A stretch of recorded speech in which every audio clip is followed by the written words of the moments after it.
got the horse right here, the name is Paul Revere, and here's the guy that says if the weather's clear, can do. Welcome back to my channel on Vegas Stories.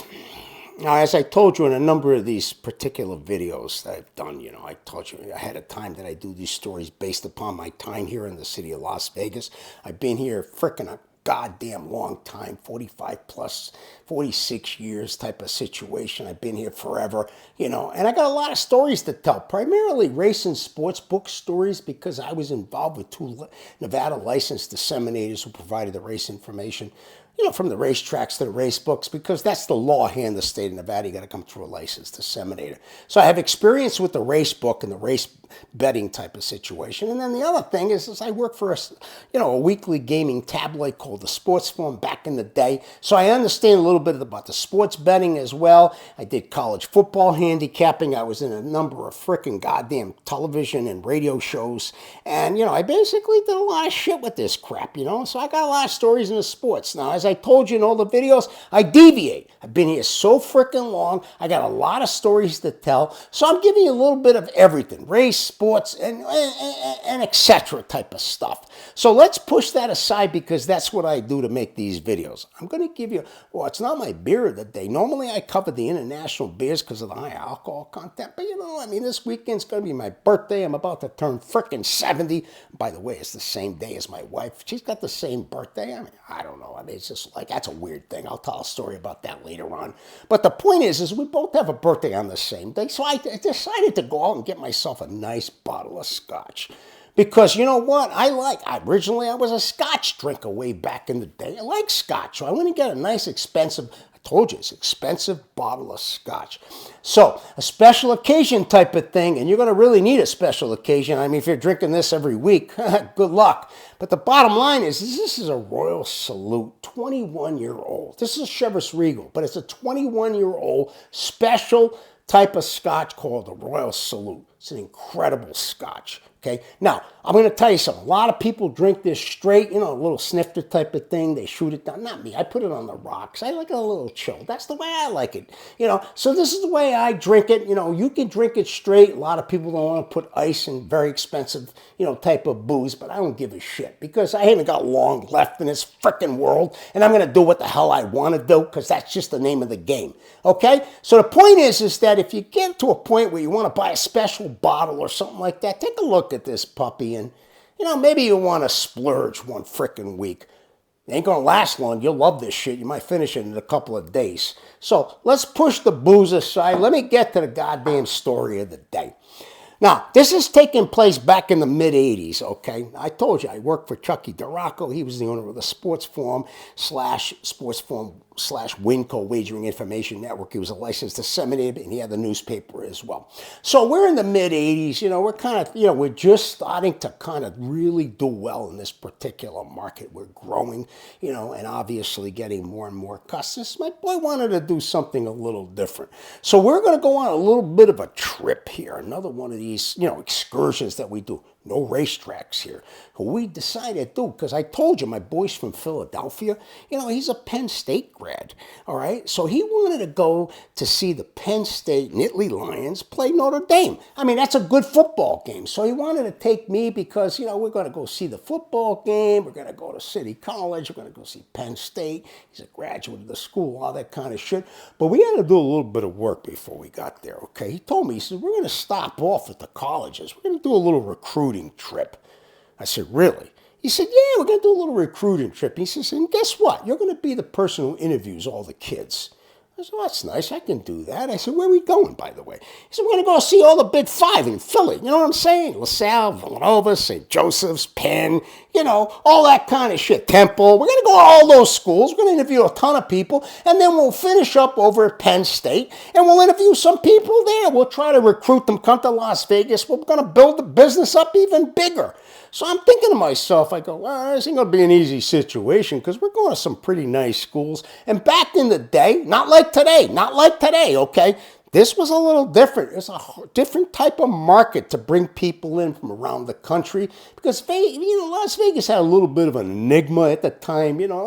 City of fun, city of gambling, A lot of mob here, you know, strippers, alcohol, drugs. Not your classic freaking neighborhood. A little different, a little bit more of a jungle type of atmosphere. And I'm thinking to myself, wow, this is going to be exciting. I'm going to interview these, 21, 22-year-old kids that are graduating and try to convince them that all the money their parents spent on them to send them to a nice freaking Eastern school after they graduate. Come on to Vegas. We're going to have a good time over here. Everything's going to be hunky-dory. It's going to be a wonderful time. You're going to love this place.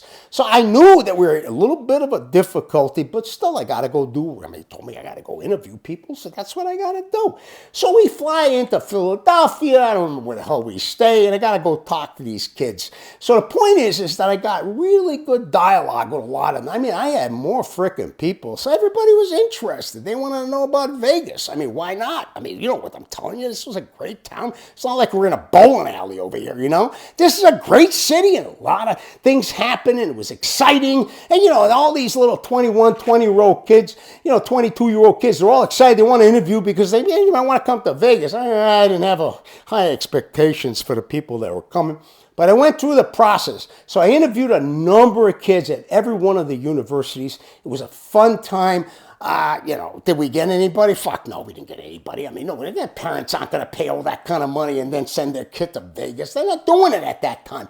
Today, totally different. Back then, no shot. No freaking shot. But we went through the whole gyrations, and I got to talk to like 100, 120 kids in 5 schools, had a tremendous conversation, a lot of talented individuals back in the day. So we're going to go to Penn State now, okay? Because we got done with the interviews, and we're going to go to Penn State, and I got to talk to the kids at Penn State. Plus, we're going to go to the football game. It's a wonderful time. We're going to go see the Nittany Lions, Penn State. At the time, too, they were undefeated, too. It was an incredible time. Notre Dame, you know the way Notre Dame is. It's just a great school. They got everything going for them. It's freaking football history. They're ready to come in. They got jackets way more than they do. I mean, that's what the frick. I mean, it's just a great school. So I'm going to go see this particular game. And my boy Chucky, we get to the Penn State campus, and he decides, he says, you know what? He says, before we go see the game, so I got to show you the fraternity I was in. So I was all excited. I told him, I said, Chuck, what do you mean? You got to show me the fraternity? He said, yeah, it was a great time. It was unbelievable. So I got a little bit of background and his little involvement with the university. He says, yeah, I was part of this fraternity at the time. And, you know, back in the day when, you know, it was part of the fraternity, you know what my initiation was? I said, no, what did they do to you, Chuck? I wanted to know, because I always like to know about fraternity shit. He said, they sent me on a snipe hunt. I said, what? He said, a snipe hunt. So what the fuck is that? He said, I don't know. They told me at the time it was a little fucking animal. You know, you had to go up in the woods, you had to catch him, put him in a bag type of thing, come down, you know, show me these snipes you have and all that. I said, what the fuck? What is that? He said, well, you know, at the time, I didn't know what it was. I figured it was a freaking thing. I just stick the bag out and put the shit in. I didn't know what the hell they were talking about. And this guy actually went on a snipe hunt. So I'm going to tell you something. You need to look this up because there's idiots like him that went on snipe hunts. You know what I mean? They just leave you in the fucking woods and then they come back like 2 days later to pick you up. I mean, it ain't pretty. It ain't pretty. Snipe? There's no such thing as a snipe. You know what I'm saying? So the point is he's over there just basically jacking off. I mean, he doesn't have any goddamn snipe. So the thing is, that was his experience with that, but he had a good time because it was a great fraternity. So he told me at the time, he said, we're going to show up. We're going to go to the fraternity. They know me there. I'm like a big freaking superstar. I said, well, okay, Chuck, we're going to the fraternity. So, you know, we'll see what happens. We'll walk in the joint, have a good time. Whatever. Yeah, I don't know. I mean, it's the first time I'm on the Penn State campus. Well, excited for the guy. So I decided, what the hell, let's do it. So my boy Chucky goes up to the fraternity house, you know, which was on campus at the time. I don't remember the name of the fraternity. Not important. Okay, what is important is he went to the door. He knocked on the door. This guy got up, you know, I mean, he opened the door. This guy looked like he had a tough night. I mean, he's been drinking already. I mean, this is a night game. He's been drunk all day probably. I mean, this is horrible. He opened the door. He said, what the fuck do you want? The Chuck says, hey, I'm back. He goes, who the hell are you? He said, I'm back. He said, this is my fraternity. I said, where? He told me, he asked the guy, he says, where's Snake? The guy looked at me, he says, what? He said, where's Snake? I said, Chuck, what the fuck? He says, no, Snake's a big guy here. He's like, the guy invented this place. Remember the guy slammed the door in his fucking face. You don't want to hear any more shit out of this guy, you know? So Chuck says, really? So he knocked back on the door again. The guy opens the door. He goes, he says, you're pissing me off. What the fuck do you want?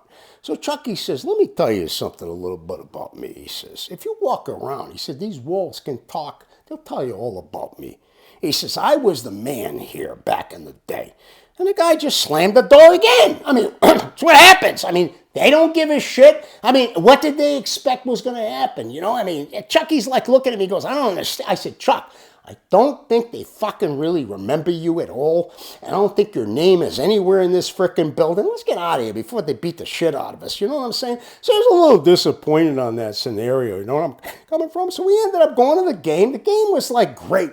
Penn State won, blew them right out. I told you they were undefeated. Now, they did lose the championship game with Oklahoma that particular year. The next year, which, by the way, we did go to Notre Dame to see that game as well, that's when they won the national title, which was 1986. Penn State had good football in the mid-'80s, okay? So the point is now we're getting through with the game, and all of a sudden he looks at me, he says, I'm going to tell you something. He says, they also know me down at the Rathskeller down here. I said, really? They know you're there? They know you as good as they do at the frickin' fraternity? He says, well, I'm going to tell you something. He said, I made a lot of frickin' friends at the Rathskeller. They know me down there. So needless to say, we took a little walk in that particular area, and walking in, he's got this shit grin on his face like they're going to welcome him on a fucking red carpet. Nobody even looked at the guy, all right? He walks in the joint, he goes up to the frickin' counter, he tries to tell people, he says, you know who I am? And they're all looking at him like, no, they don't, who are you? And he says, well, I'm Chuck DeRocco. I made my name here, and they said, what? Who are you? And he says, look, I'm telling you, in the 50s, I was the man. I said, Chuck, I give him a little push on the side. I said, Chuck, we're in the fucking 80s. I mean, they don't know who you are. In fact, their parents might not even know who you are. You know what I mean? It's a long time, Chuck. I don't know what you're going to do with this scenario, but you got to kind of like back it down a little bit.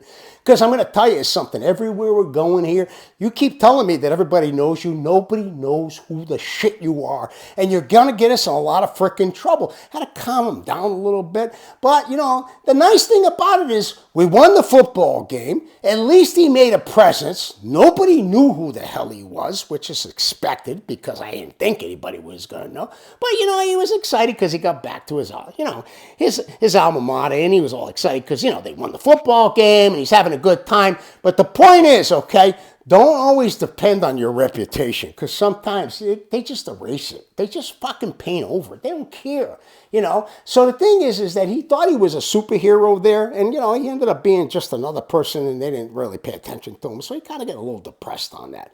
So I wanted to tell you this situation because this is the kind of guy that I had at the particular time. He wanted to go make, he wanted to kind of put a little pizzazz and try to get us a little, try to see if he can hustle some people to kind of get him to come to Las Vegas. Nobody's coming here because at the time he didn't have a shot of recruiting anybody from those big schools in the East. We had a great time. It was wonderful. Point is, sometimes you got to just let it die. You got to just forget about that scenario. So the thing is, it was a great time. I had a fabulous time. So if you like the story, hit the like button. I told you all the time, I'm looking for people to hit the like button. You got an opinion, you want to give me a comment, throw it down. I don't give a shit.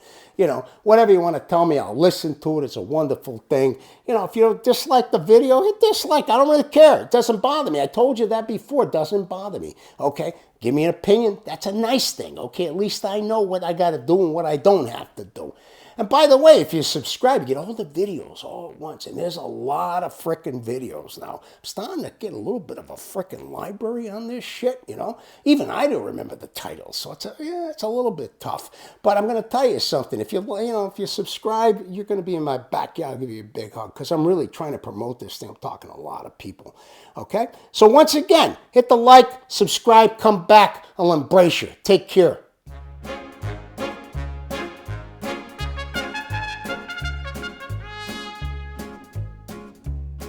I got the horse right here, the name is Paul Revere, and here's the guy that says if the weather's clear, can do.